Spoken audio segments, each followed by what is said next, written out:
Woollen गाबा Brisbane Pakistan और Australia की cricket टीमों के दरमियान 3 T20 मैचों की सीरीज का पहला मुकाबला बारिश की वजह से 7 ओवर फ्री इनिंग तक महदूद रहा। यहां पहले बैटिंग करते हुए ऑस्ट्रेलिया ने 4 विकेट पर ग्लेन मैक्सवेल के जारहाना 19 गेंदों पर बनाए गए 43 रन के साथ 93 रन स्कोर किए। जवाब में पाकिस्तान की बैटिंग लड़खड़ा गई और पाकिस्तान मुकर्ररा 7 ओवर में 9 विकेट के नुकसान पर सिर्फ 64 रन स्कोर कर सका और ये मैच पाकिस्तान के खिलाफ ऑस्ट्रेलिया ने 29 रन से जीतकर 3 T20 मैचों की सीरीज में 1-0 की बढ़तरी हासिल कर ली है। राशिद लतीफ, अहमद शहजाद और अब्दुल माजिद भट्टी हमारे साथ मौजूद हैं। राशिद लतीफ साहब, ब्रेक से पहले अहमद शहजाद साहब फरमा रहे थे कि हमने बहुत गलतियां की हैं, सीखने की जरूरत है। तो मैं आपकी तरफ आ जाता हूं और सीधा आपसे सवाल कर लेता हूं कि इस पहले T20 मैच में आपने क्या गलतियां पाकिस्तान टीम की परफॉर्मेंस के हवाले से नोट डाउन की हैं।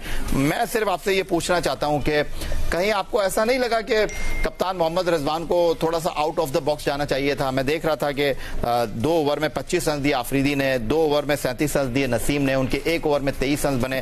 फिर उसके बाद 2 ओवर में 21 हारिस ने दिए, 1 ओवर में 9 रन देकर 2 विकेटें हासिल की अब्बास आफरीदी ने। आपको नहीं लगता कि इनको थोड़ा सा अब्बास आफरीदी को पुश करना चाहिए था? क्योंकि अगर हम जोश इंग्लिश की बात करते हैं तो पहले 3 ओवर उन्होंने 3 मुख्तलिफ बॉलर से डलवाए। अब्बास को जब बॉलिंग की पहली दफा वो बॉल कर रहे थे ऑस्ट्रेलिया में इस सीरीज में, तो छठा ओवर था, तो दूसरे ओवर के तो उनका बनता ही नहीं था, लेकिन शुरू में करवा सकते थे। लेकिन 3 हमारे स्पेशलिस्ट बॉलर थे, डिसाइड उन्होंने यही किया होगा कि नसीम शाह है, शाहीन है, हारिस है, इनसे हम 2-2 ओवर करवाएंगे। तो ये एक रीजन बनी होगी जो कि शायद अब रियलाइज जरूर किया होगा। मैच के बाद बहुत सारी चीजें रियलाइज करते हैं, लेकिन मैं बैटिंग में बात करूंगा कि एक ही गलती की हमने सबने। ये शुक्र करे 7 ओवर में ऑल आउट नहीं हुए, ये भी रिकॉर्ड हो जाता। सब ने मिड विकेट मारी है। अहमद सही जवाब देंगे इसका, क्योंकि मैंने जो अभी देखे हाईलाइट में आप दिखा रहे थे, सब ने मिड विकेट मार के आउट में। तो इसका मतलब ये नहीं है कि आपको ज्यादा रन चाहिए। स्टार्ट हमारा 13.42 का था जो आस्किंग रेट था, तो उसे सब ने मिड विकेट मारी है, स्पिनर्स पे भी और पेसर्स के ऊपर। इस शॉर्ट सिलेक्शन के ऊपर अहमद ने थोड़ी सी बात की थी, उसमें शॉर्ट सिलेक्शन आपकी अच्छी होनी चाहिए। जब आपकी पोजीशन अच्छी होगी तो आप डिफरेंट जगहों पे खेल सकते हैं। तो हमारा अप्रोच ये थी कि हम मारे बड़ी हिट, और वो बड़ी हिट क्या है, सिर्फ छक्के हैं मिड विकेट पे। इसको देखना पड़ेगा आपको कि आप शॉर्ट सिलेक्शन आपकी बेहतर होनी चाहिए।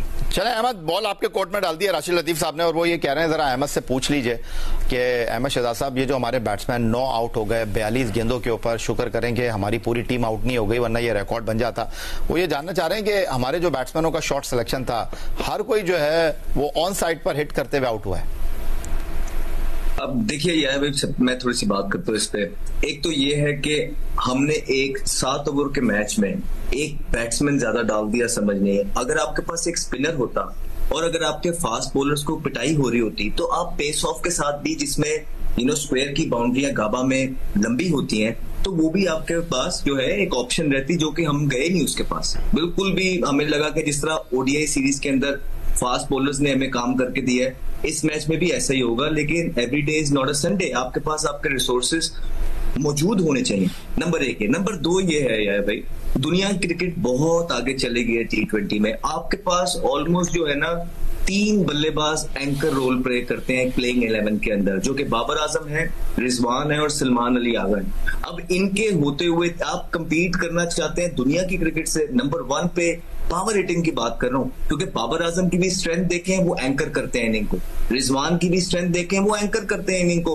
फिर नीचे से आके सलमान अली आगा भी जो मशहूर है एंकर इनिंग करने के लिए, उनको आपने एक ही 11 के अंदर उतारा हुआ है। तो मेरे ख्याल से, और स्पिनर को आपने कोई खिलाया नहीं, तो मैच तो आप यहीं पे जो है ना दूसरी टीमों से पीछे चले जाते हैं। हाँ, फिर आप उसी चीज का वेट करते हैं कि फास्ट बॉलर्स आए, वो जो है ना जहां 350 हो रहा हो 160 पे उतार दें, तो आपको चेस कर लें। तो ऐसा नहीं चलेगा। तो माजिद भट्टी साहब, जो अहमद ने बात की है, प्लेइंग 11 पर अहमद का थोड़ा सा कंसर्न है, आप क्या कहेंगे? आज हमें लग रहा था कि जांदाद खान खेलेंगे, लेकिन हम अब्बास आफरीदी के साथ गए। दूसरी तरफ अहमद कह रहे हैं कि प्लेइंग 11 के हवाले से आपको थोड़ा सोच विचार करना होगा। आप डिफेंसिव जा रहे हैं एक एक्स्ट्रा बैट्समैन खिलाकर।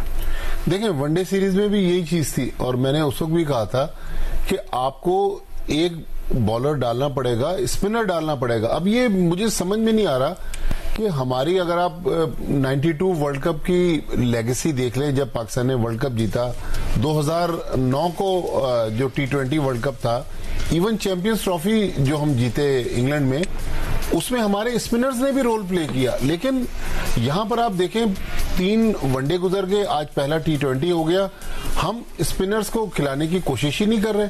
तो ये थ्योरी समझ नहीं है। और फिर जो आज पाकिस्तान की बैटिंग का स्टाइल था, जिस तरह बीच पर क्रिकेट खेलते ना 5-5 ओवर की, हर गेंद पे टुल्ले मार रहे हैं। भाई इस तरह नहीं होता। कोई एक तो जाके बीच में इनिंग्स को एंकर करके संभाला तो दे। इतना बड़ा आपको टोटल चेस कर रहे हैं ऑस्ट्रेलिया के खिलाफ इन ऑस्ट्रेलिया। ये लड़के नए जरूर है, लेकिन ये बिग बैश के सारे पक्के प्लेयर्स हैं। तो मेरे ख्याल में इस स्टाइल की क्रिकेट के हर गेंद पर चौका छक्का ना कोई, ये तो जिम्बाब्वे की टीम भी इस तरह आपसे चौके छक्के नहीं खा सकती। नहीं भट्टी साहब, एक क्वेश्चन मैं करना चाहता हूँ भट्टी साहब आपसे, मुझे बताइए ना, इस बात का जवाब दीजिए कि एक टीम प्लेइंग 11 के अंदर 3 एंकर प्लेयर आजकल की मॉडर्न डे क्रिकेट में कैसे सर्वाइव कर सकते हैं?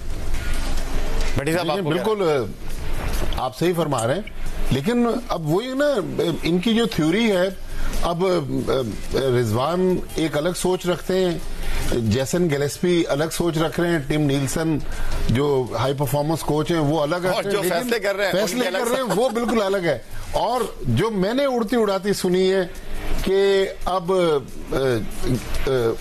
गैरी कर्स्टन तो गए, सुनने में आ रहा है कि जैसन गिलेस्पी जो है इसको भी खुदा हाफिज कह के अब फिर पाकिस्तान जा रहा है पाकिस्तानी कोचेस की तरफ। सही है, मैं तो पहले से यही कह रहा था कि हमें अपने खिलाड़ियों पर भरोसा करना चाहिए। राशिद लतीफ साहब, हमने आपको जितनी क्रिकेट खेलते हुए देखा, खुदादाद सलाहियतों के मालिक थे और आप विकेटों के पीछे बॉल को ऐसे कलेक्ट करते थे इतनी खूबसूरती के साथ। आज वो खूबसूरती हमको हमारी फील्डिंग में नहीं दिखाई दी। कहते हैं कैचेस विन मैचेस, जो वनडे सीरीज में हमारी फील्डिंग का स्टैंडर्ड था, आज ऑस्ट्रेलिया ने जिस तरह मिलने वाले चांसेस से फायदा उठाया, हमने डेथ ओवर में बाउंड्रियां छोड़ी, कैचेस गिराए, इसी वजह से ऑस्ट्रेलिया जो है वो आप जिस तरह फरमा रहे थे कि आखिरी ओवर में आपने 20 रन दे दिए।